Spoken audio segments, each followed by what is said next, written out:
Allah Subhanahu wa taala sampaikan dalam surah Al-Kautsar, "Inna a'tainakal kautsar." Sungguh, gitu ya, kata Allah, kami telah memberikan banyak kenikmatan kepadamu. Atas kenikmatan ini, kata Allah Subhanahu wa taala, "Fasholli." Maka cara menyikapi kenikmatan ini, cara menyikapi nikmat-nikmat yang telah Allah berikan kepada kita, fasholli, maka solatlah. Maka jemaah yang dirahmati Allah Subhanahu wa taala, ketika ada manusia yang mengatakan bahwa dirinya bersyukur, dia syukur dan mengucapkan alhamdulillah dan seterusnya, tetapi dia tidak menjaga solatnya, maka dipertanyakan kesyukurannya.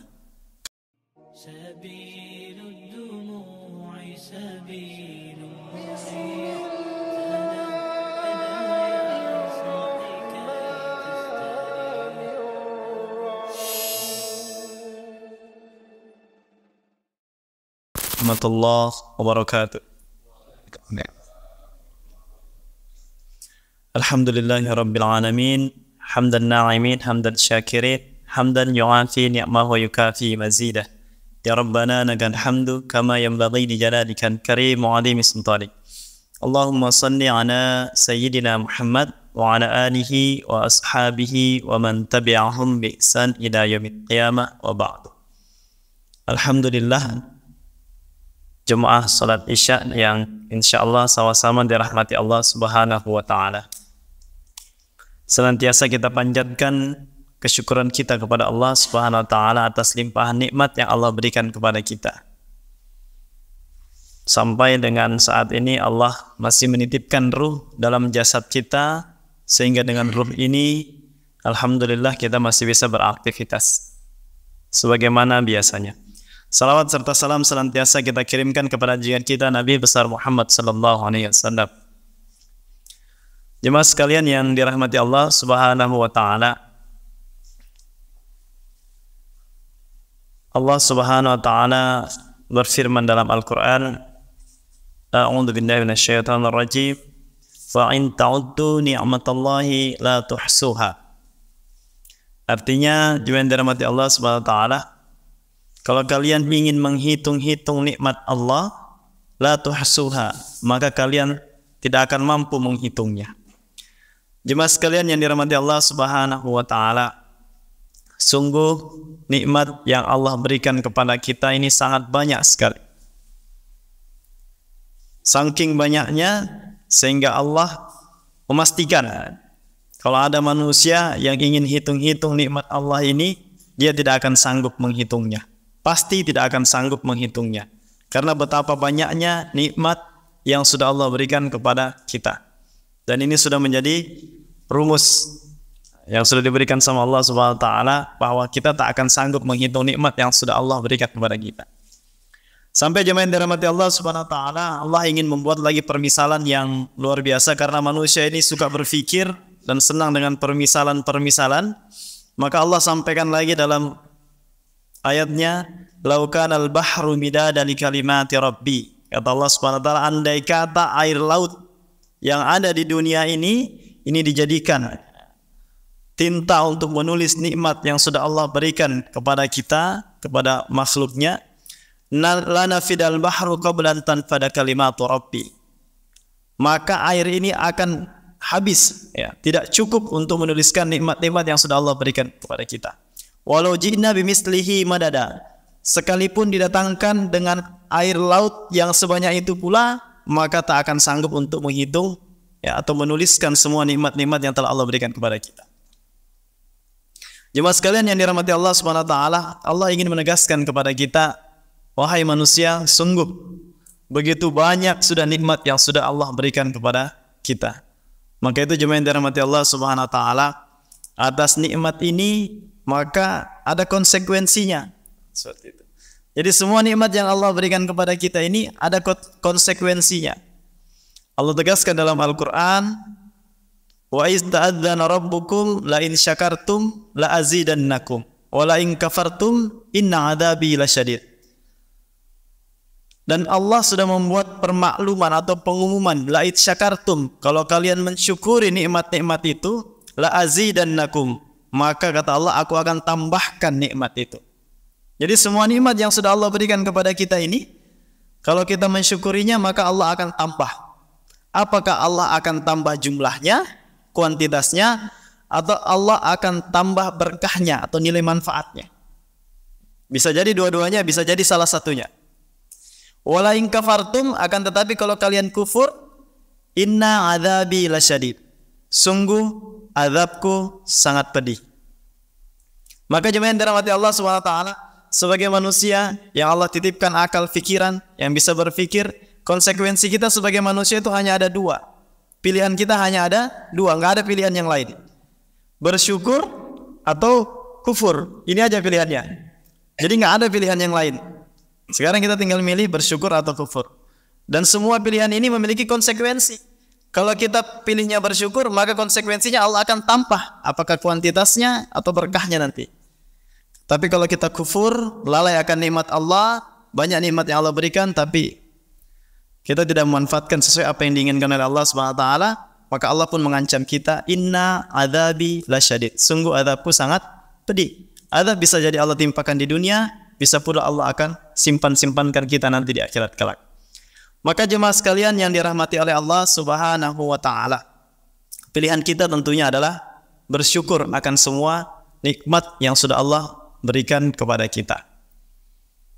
Maka cara bersyukur ini bagaimana jemaah yang dirahmati Allah Subhanahu wa taala? Insyaallah kita sudah faham bersama. Namun dalam Al-Qur'an Allah pun menjelaskan dalam surah Al-Kautsar yang sudah kita faham bersama untuk menyikapi kesyukuran kita kepada Allah Subhanahu wa taala. Artinya bentuk umum syukur. Banyak jalan-jalan yang bisa kita gunakan untuk cara-cara untuk bersyukur. Tetapi Allah memberikan kita dua bentuk umum. Ya, bentuk umum. Di lain nanti bentuk-bentuk khusus.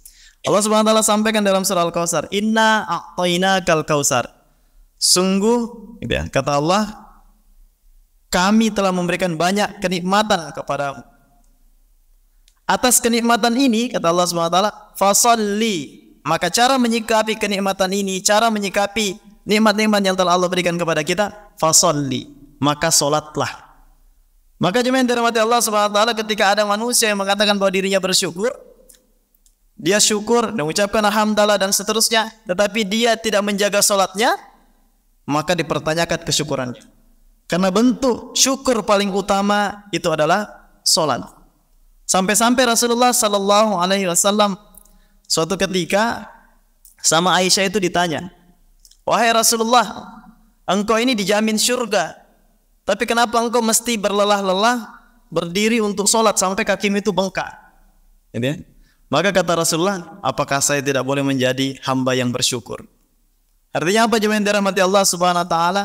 Sholat ini merupakan syarat mutlak bagi kita untuk menjadi golongan yang pertama tadi yang Allah sampaikan, la in syakartum, kalau kalian bersyukur, la azidannakum, maka aku akan tambah. Maka sholat ini menjadi syarat mutlak bagi orang yang mengatakan dirinya bahwa kami telah bersyukur. Maka jemaah yang dirahmati oleh Allah Subhanahu wa taala, dengan kata lain, sholat ini bukan hanya sekedar kita kerjakan, ya. Kita kerjakan sholat, aman sudah. Tidak, belum aman jemaah yang dirahmati Allah Subhanahu wa taala. Karena dalam hadisnya Rasulullah sampaikan kepada kita bukan sekedar mengerjakan. Rasulullah sampaikan kepada kita, as-salatu imaduddin. Salat ini adalah tiangnya agama. Faman aqamaha, maka barang siapa yang mendirikan, menegakkan. Artinya kalau mendirikan ini menegakkan, jemaah dirahmati Allah Subhanahu wa taala, ada suatu tiang, itu ya. Kalau kita ingin dirikan, maka tiang ini perlu kita ambil. Kita ambil tiang ini, ya. Kita pikul, kita bawa dan kita tegakkan. Ya, kita berdirikan. Maka artinya jemaah yang dirahmati Allah Subhanahu wa taala, salat ini bukan hanya sekedar kita kerjakan, tetapi kita juga mengajak, merangkul orang-orang terdekat kita untuk menegakkan salat ini. Bukan hanya sekedar mengerjakan. Maka itu jemaah yang dirahmati Allah Subhanahu wa taala, salah satu contohnya adalah ketika kita mensyukuri pemberian Allah, yakni anak. Gitu ya. Jadi anak ini adalah pemberian Allah. Jadi salah satu bentuk kesyukuran kita, maka kita bagaimana anak ini kita manfaatkan di jalan yang Allah ridhoi, yang Allah perintahkan. Maka itu perintah Allah Subhanahu wa taala terkait dengan anak ini yang berkaitan dengan salat. Ya, betapa pentingnya salat ini kaitan dengan merangkul tadi dan mengajak mendirikan salat, bukan sekedar mengerjakan tapi mengajak, ya. Rasulullah sampaikan kepada kita, "Muru auladakum bis salati." Perintahkanlah anak kalian mengerjakan sholat. Wahum abna'u sab'in, pada saat usia mereka berusia 7 tahun. Wadribuhum, dan pukullah mereka wahum abna'u ashrin, ketika mereka sudah berusia 10 tahun tapi mereka masih enggan mengerjakan sholat. Kenapa jemaah yang dirahmati Allah SWT, pendidikan Islam ini kok begitu keras gitu ya, kok sampai perintahnya Rasulullah dipukul itu ini saja nih. Perintahnya Rasulullah pukul anak itu ya ini, ya, tentang sholat. Kenapa? Karena kalau dia tidak dididik sholat sejak kecil, maka dia tidak akan menjadi pribadi-pribadi yang bersyukur kelak ketika dia besar. Maka itu jemaah yang dirahmati Allah SWT, 7 tahun kita sudah diperintahkan untuk perintahkan mereka sholat. 7 sampai 10 tahun mereka masih belum mau sholat, ya, 10 tahun kurang, yaitu nggak ada masalah. Kita hanya sekedar memerintahkan. Mereka lari-lari dan seterusnya, nggak ada masalah. Tapi ketika sudah usia 10 tahun, kita yang diamanahi anak, keponakan, cucu, maka kita diperintahkan untuk memukul. Boleh dipukul, tapi jemaah yang dirahmati Allah SWT, nggak langsung dipukul, nggak ya. Nggak langsung dipukul. Oh, ini perintahnya Islam langsung dipukul, enggak. Islam tidak sekejam itu. Ada beberapa fase-fase tahapannya. Ya. Kita diperintahkan dulu orang tua ini untuk memberikan contoh. Sebelum kita merintahkan anak, kita contohkan dulu kita sholatnya. Sholat kita jaga, sholat 5 waktu kita jaga, sholat sunnah kita jaga, sholat tahajud, sholat duha kita dirikan, kita jaga, kita perlihatkan bahkan di hadapan mereka. Ya, saya, Mbak Abi ini sholat juga. Ya. Setelah kita perintahkan, kita contohkan, biasanya anak-anak itu senang mencontoh-contoh orang tuanya. Ya. Kalau ini tidak tergerak hatinya untuk juga sholat, kita suruhlah dia sholat. Disuruh, dinasehati dan seterusnya, dikasih duduk, diberikan penjelasan masih belum. Maka ketika waktunya sudah tiba, 10 tahun bolehlah kita pukul ya. Tapi dipukul ini bukan berarti dipukul sambil nakal dan seterusnya, enggak. Tetapi dipukul dengan kalimat-kalimat kebaikan, Allahu Akbar, biar setannya hilang. Kalimat-kalimatnya terutama nanti kalau ibunya ya yang pukul, ini juga harus ada doa. Di pukulan itu harus ada doa yang baik untuk sang anak. Dan dipukul pun juga bagian-bagian yang tertentu saja. Maka jemaah yang dirahmati Allah Subhanahu wa taala, ini yang dimaksud daripada faman aqamaha, maka barang siapa yang mendirikan salat, faqad aqamad-din, maka dia inilah yang mendirikan agama itu. Ya. Wa man tarakaha, dan barang siapa yang meninggalkannya, nah sama kedudukan man aqamaha dengan man tarakaha. Taraka ini bukan sekedar kita yang meninggalkan. Kalau kita enggak salat, dosanya kita. Tapi jemaah yang dirahmati Allah Subhanahu wa taala, man tarakaha yang dimaksud di sini adalah terutama kita sebagai laki-laki, sebagai pemimpin di rumah tangga. Kalau kita lihat anak kita tidak sholat, kalau kita lihat istri kita tidak sholat, kalau kita lihat adik kita tidak sholat, mama kita tidak sholat, atau orang di sekitar kita tidak sholat, terus tidak ada tergerak dalam hati kita untuk mengajak sholat, bahaya. Ini bisa jadi golongan man tarakaha. Dan barang siapa yang meninggalkannya, faqad hadamaddin, maka inilah orang yang menghancurkan agama.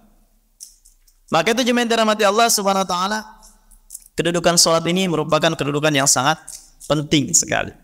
Sampai-sampai dalam beribadah salat ini memiliki kekhususan. Ya, selain kekhususan Allah Subhanahu wa taala berikan langsung kepada baginda Rasulullah sallallahu alaihi wasallam, Rasulullah pun memberikan kekhususan keringanan-keringanan dalam kondisi-kondisi tertentu. Supaya apa? Supaya kita ini betul-betul tidak ada yang tidak menjaga sholat atau tidak ketinggalan sholatnya. Ya, tidak bisa berdiri, kita disuruh duduk. Tidak bisa duduk, kita berbaring. Berbaring masih susah, cukup dengan isyarat. Ya, kita tidak dapat air, kita boleh tayamum. Kita sibuk dalam pekerjaan, kita boleh jamak. Dalam perjalanan yang luar biasa jauhnya, kita bisa qasar. InsyaAllah. Sampai ada sholat khauf ganti-gantian dan seterusnya, sholat dan lain-lain sebagainya. Maka jemaah yang dirahmati Allah Subhanahu wa taala, ini yang pertama bentuk kesyukuran kita kepada Allah Subhanahu wa taala, bentuk umumnya.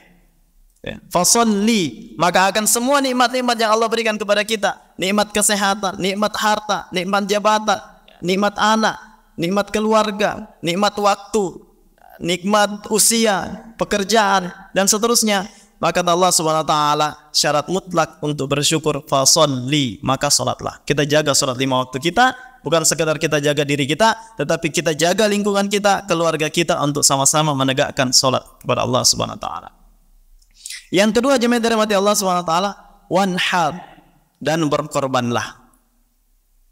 Ini syarat yang kedua, syarat umum yang kedua, wanhar. Berkurban di sini bisa jadi berkurban, memang Allah sampaikan berkurban di hari raya Idul Adha, gitu ya. Tetapi juga bisa berkurban rizki apa yang sudah Allah berikan kepada kita, maka kita kurbankan.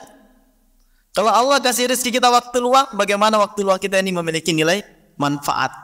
Kalau Allah kasih rizki kita harta, bagaimana harta ini kita kurbankan. Sampai-sampai Allah sampaikan kepada kita dalam surah Al-Baqarah, di antara tanda-tanda orang yang bertakwa kepada Allah Subhanahu wa taala, Allah sampaikan, wa mimma razaqnahum yunfikun. Dan rizki apa-apa saja yang sudah Allah rizkikan kepada mereka, mereka infakkan. Ya. Maka jemaah yang dirahmati Allah Subhanahu wa taala, bentuk kedua daripada syukur kita adalah berkurban. Bukan hanya berkurban di hari raya Idul Adha, tetapi juga rizki apa yang sudah Allah berikan kepada kita, maka kita kurbankan, kita keluarkan, kita berikan. Maka itu jemaah yang dirahmati Allah Subhanahu wa taala, tema kita pada malam hari ini itu adalah bersyukur untuk menggapai berkah ilahi, ya. Artinya apa? Dengan menggunakan dua cara bersyukur ini, ya, cara umum bersyukur ini, mudah-mudahan Allah SWT memberikan keberkahannya kepada kita. Yang pertama tadi itu salat, yang kedua adalah berkurban, wanhar, ya. Kita kurbankan rizki-rizki yang sudah Allah berikan kepada kita di jalan Allah Subhanahu wa taala. Maka jemaah yang dirahmati Allah Subhanahu wa taala, apa yang perlu kita kurbankan, gitu ya? Maka itu kita lihat, kita tengok daripada hadis baginda Rasulullah SAW, khairun nas anfa'uhum linnas. Gitu ya. Sebaik-baik dari kalian, kita ini manusia semua sama, tetapi ada golongan yang baik, gitu ya, manusia. Tetapi Rasulullah sampaikan, sebaik-baik di antara kita ini manusia-manusia yang baik, maka ada golongan yang sangat baik. Ya. Siapa itu? Tidak dilihat dari sukunya, tidak dilihat dari pekerjaannya, tidak dilihat dari pangkatnya, tidak dilihat dari warna kulitnya, tetapi dilihat dari mana? Anfa'uhum linnas, yang bisa memberikan kebermanfaatan yang banyak kepada manusia, maka itulah yang terbaik di antara manusia-manusia yang lainnya. Maka jemaah yang dirahmati Allah Subhanahu wa taala, inilah yang kita masuk ke dalam makna berkah itu sendiri. Bagaimana kita bisa memberikan kebermanfaatan? Allah berikan kita rizki dalam bentuk kesehatan, kekuatan tenaga fisik. Bagaimana kita manfaatkan fisik kita ini sesuai dengan apa yang telah Allah perintahkan, gotong royong, kerja bakti, dan seterusnya. Allah berikan kita pikiran yang luar biasa, maka bagaimana kita sumbangkan pikiran kita ini untuk kemajuan Islam, kemajuan agama, kemajuan pendidikan, dan seterusnya. Allah berikan kita rezeki jabatan, bagaimana jabatan kita ini bermanfaat untuk umat, untuk masyarakat, untuk bangsa Indonesia, dan seterusnya.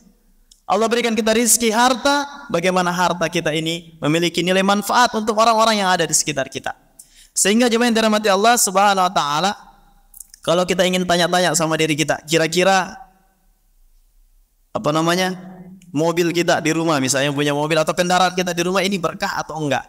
Maka cara mengukurnya adalah kira-kira mobil itu bermanfaat enggak untuk orang lain? Ada enggak nilai manfaatnya untuk orang lain? Kalau mobil itu hanya kita parkir saja di rumah, kendaraan kita parkir di rumah dalam sehari semalam, terus tidak memberikan manfaat, kita khawatir mobil itu tidak berkah. Sama dengan harta kita yang lain. Kalau kita punya uang yang banyak yang kita tabung di bank, misalnya kita deposit, misalnya, ini hanya contoh saja jemaah Allah SWT, terus tidak memberikan nilai berkah, tidak memberikan nilai manfaat, bisa jadi harta kita ini tidak berkah. Sehingga jemaah yang dirahmati Allah SWT, ulama mengatakan berkah itu adalah ziyadatul khair, bertambah nilai manfaat kebaikannya untuk orang lain. Semua yang kita miliki ini nikmat yang Allah berikan kepada kita, kalau itu memiliki nilai manfaat untuk orang lain, maka insya Allah itu pertanda berkah. Tapi hati-hati jemaah yang dirahmati Allah SWT, kalau itu tidak bermanfaat untuk orang lain atau untuk diri kita sendiri, maka hati-hati, bisa jadi itu tidak berkah. Berapa banyak pakaian kita yang mungkin kita simpan di dalam lemari, tetapi belum pernah kita pakai untuk sholat. Berapa banyak kendaraan kita sampai dikatakan jangan bangga dengan mobil Ferrari, gitu ya. Jangan bangga dengan mobil Pajero kalau itu tidak pernah terparkir di masjid untuk dipakai untuk sholat ke masjid. Tapi banggalah dengan sandal jepit yang cukup dengan sandal jepit kita pakai untuk menuju masjid sholat berjamaah. Maka jemaah yang dirahmati Allah Subhanahu wa taala, inilah pertanyaan yang perlu kita tanya ke dalam diri kita, dan kita perlu evaluasi diri kita kembali. Apakah semua rizki-rizki yang sudah Allah berikan kepada kita ini adalah rizki-rizki yang mendapat keberkahan dari Allah Subhanahu wa taala? Tentunya alat ukurnya, di antara alat ukurnya adalah apakah rezeki ini sudah memiliki nilai manfaat untuk diri kita, ya, orang tua kita, keluarga-keluarga kita, anak-anak yatim, dan orang-orang lain yang ada di sekitar kita. Semakin tinggi nilai manfaatnya, maka insya Allah semakin besar nilai keberkahannya. Semakin tinggi nilai manfaatnya, insya Allah semakin tinggi nilai tanda-tanda keberkahannya. Karena kita bisa ukur tanda-tanda keberkahan itu adalah ziyadatul khair, bertambah nilai manfaatnya untuk orang lain. Maka jemaah yang dirahmati Allah Subhanahu wa taala, inilah dua bentuk umum daripada kesyukuran kita kepada Allah Subhanahu wa taala. Yang kalau kita kerjakan ini dan kita evaluasi diri kita cek kembali semua apa-apa yang Allah rezekikan kepada kita evaluasi masing-masing sendiri-sendiri. Ini kira-kira kalau cuma saya simpan di sini saja kayaknya tidak bermanfaat. Lebih bermanfaat saya sumbangkan. Ya. Saya alhamdulillah jemaah yang dirahmati Allah Subhanahu wa taala, saya kepala sekolah di SDIT Insan Mandiri Marbadak di Palacari, itu banyak sekali mendapatkan bantuan barang-barang bekas, termasuk dari BDI Al-Quran segala macam, dari BDI PSS, juga dari orang-orang lain. Ya. Artinya apa jemaah yang dirahmati Allah Subhanahu wa taala? Kalau ada sesuatu barang kita yang ada di rumah yang standby, terus nggak bisa mendatangkan pahala untuk kita, ngapain kita simpan? Kalau itu bisa mendatangkan kebaikan untuk orang lain, gitu ya. Kalau kita punya harta yang di rumah hanya standby tok, gitu ya, standby tok, nggak bisa mendatangkan keberkahan kepada kita atau mendatangkan pahala untuk kita, manfaat untuk kita, hanya dipajang saja. Kenapa kita harus pertahankan pola pikir yang seperti itu? Kenapa nggak kita berikan agar bisa bernilai manfaat? Kenapa jemaah yang dirahmati Allah Subhanahu wa taala? Karena sungguh Allah memberikan kepada kita beberapa gambaran, ya, kepada kita terkait dengan hal ini. Kata Allah Subhanahu wa taala, "Inna sam'a wal basara wal fuada kullun ulaika kana anhu mas'ula." Allah hanya memberikan gambaran sesungguhnya mata, penglihatan, pendengaran. Tapi dalam konteks yang lebih umum, semua rezeki yang telah Allah berikan kepada kita, kullun ulaika kana anhu mas'ula. Maka kelak semua itu akan ditanya oleh Allah Subhanahu wa taala. Akan ditanya di akhirat. Semua akan ditanya. Waktu kita, ya, jabatan kita, harta kita, anak kita, istri kita, semua akan ditanya. Dan ini bisa jadi bumerang kita kelak di akhirat kalau kita nggak bisa memberikan laporan pertanggungjawaban yang hebat di sisi Allah Subhanahu wa taala. Dan laporan pertanggungjawaban yang hebat adalah laporan pertanggungjawaban ketika dia memiliki nilai manfaat untuk umat ini. Bahkan Rasulullah SAW tegaskan kepada kita, kullukum ra'in wa kullukum mas'ulun an ra'iyati. Tiap-tiap kita ini adalah pemimpin dan tiap-tiap pemimpin akan dimintai pertanggungjawabannya kelak di akhirat nanti. Mudah-mudahan jemaah yang dirahmati Allah Subhanahu wa taala, kita semua yang hadir di tempat ini adalah golongan orang-orang yang mendapatkan keberkahan dari Allah Subhanahu wa taala. Baik usia kita, pekerjaan kita, harta kita, keluarga kita, semua rezeki ini diberikan keberkahan oleh Allah Subhanahu wa taala, berikan kita petunjuk dan hidayah untuk meniti jalan-jalan keberkahan ini. Dan di antara tanda-tanda keberkahan itu, Rasulullah juga sampaikan kepada kita, memiliki nilai manfaat untuk orang lain, terutama yang berada di sekitar kita, insyaallah. Mungkin ini yang bisa kami sampaikan pada kesempatan yang mulia ini. Jazakumullah khair. Mungkin langsung ditutup Ustaz ya. Dari Anda cukup sekian. Assalamualaikum warahmatullahi wabarakatuh.